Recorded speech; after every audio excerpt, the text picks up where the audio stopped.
और बारिश हो रही थी। हे भगवान, पता नहीं ये बारिश कब रुकेगी। पूरे घोंसले में बारिश का पानी छू रहा है। कहीं इस बारिश में घोंसला गिर न जाए। टुनटुनी के पापा जिंदा होते तो अब तक हम लोगों का पक्का घर बन गया होता। लेकिन हाय रे किस्मत, भगवान से ये भी न देखा गया। अरे टुनटुनी भाग, घोंसला टूट रहा है। बाहर पानी में मजे कर रही है, उसे भी साथ ले ले। टूनी जल्दी जल्दी टुनटुनी को लेकर घोंसले से बाहर निकल जाती है। जैसे ही वो घोंसले से बाहर निकलती है, वैसे ही उनका घोंसला टूटकर गिर जाता है। अब उनके पास रहने का कोई ठिकाना नहीं था। टूनी अपने बच्चों को लिए बारिश में इधर उधर भटकने लगती है।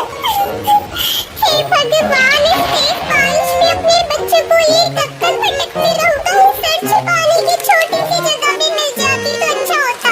माँ देखो, उस पेड़ पर एक घर का दरवाजा खुला है। चलो जल्दी यहाँ चलते हैं। हाँ बेटा, तुमने ठीक कहा। चलो चलकर देखते हैं। टूनी अपने दोनों बच्चों को लेकर उस पेड़ पर बने घर में जाती है। अरे ये क्या? ये तो शौचालय है। चलो अच्छा है, इसी में कुछ दिन गुजारते हैं और सुबह चलकर घर का सामान ले आएंगे। माँ भूख लगी है, खाना बनाकर दे दो।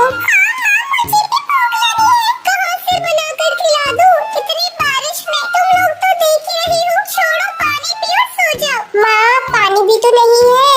इतनी तेज बारिश हो रही है और तुझे पानी की कमी हो रही है। जा बाहर जाकर बारिश का पानी पी ले। ठीक है माँ, हम बाहर जाकर पानी पी रहे हैं। तुम गुस्सा मत करो। गुस्सा नहीं करूँ तो और क्या करूँ? तुम दोनों बच्चे मेरा दिमाग खा जाते हो। दिन भर तुम दोनों की बक बक चलती रहती है। सुबह से तुम लोग मुझे परेशान किए हुए हो। चलो अभी ही कमोड के पास सो जाओ। टूनी के दोनों बच्चे कमोड के पास सो जाते हैं, लेकिन टूनी की आंखों में नींद नहीं थी। बच्चे तो जैसे तैसे सो गए। अब मुझे इनकी रात भर रखवाली करनी होगी। मुझे जहरीले जीव जंतुओं से इन बच्चों को बचाना होगा। सुबह जब उन तीनों की नींद खुलती है तो वो देखते हैं बाहर भीड़ लगी हुई है। पक्षी कतार में खड़े हैं। तभी उनमें से कौवा बोलता है, अरे अरे, इस शौचालय में तुम लोग क्या कर रहे हो? चलो हटो तुम लोग यहाँ से। हम सभी को इसमें शौचालय के लिए जाना है। कालू भैया, ये तुम क्या कह रहे हो? मैं एक गरीब अबला औरत हूँ। मेरे बच्चे को यहाँ से मत निकालो। मैं कहाँ जाऊँगी? जा तू कहीं जा, पहले तू यहाँ से हट। तू हटती है कि नहीं? मैं तेरी शिकायत सरपंच से कर दूंगा।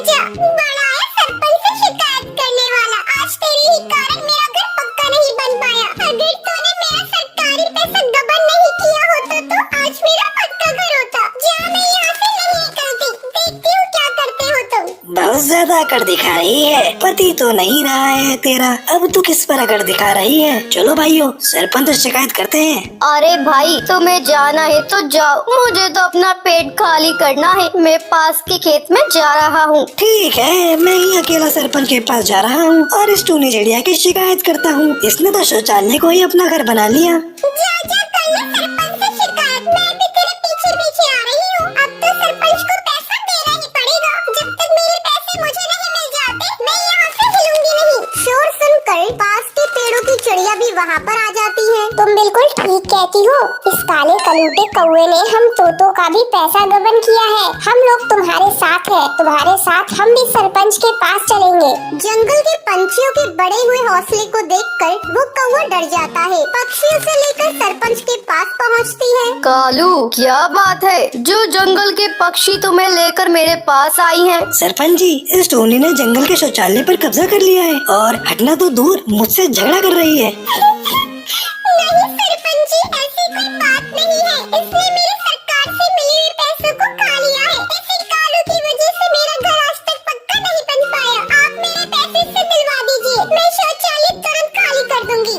सरपंच के कहने पर कालू टूनी के सारे पैसे लौटा देता है और इस तरह टूनी का पक्का घोंसला बन जाता है। पक्का घोंसला बनते ही टूनी शौचालय को खाली कर देती है। तो ये थी आज की कहानी। क्या आपको पता है टूनी चिड़िया शौचालय को अपना घर क्यों बनाती है? अगर आपको पता है तो आप हमें कमेंट करके जरूर बताएं। अगर आपको ये वीडियो पसंद आई हो तो इसे लाइक और ऐसी कहानियाँ देखने के लिए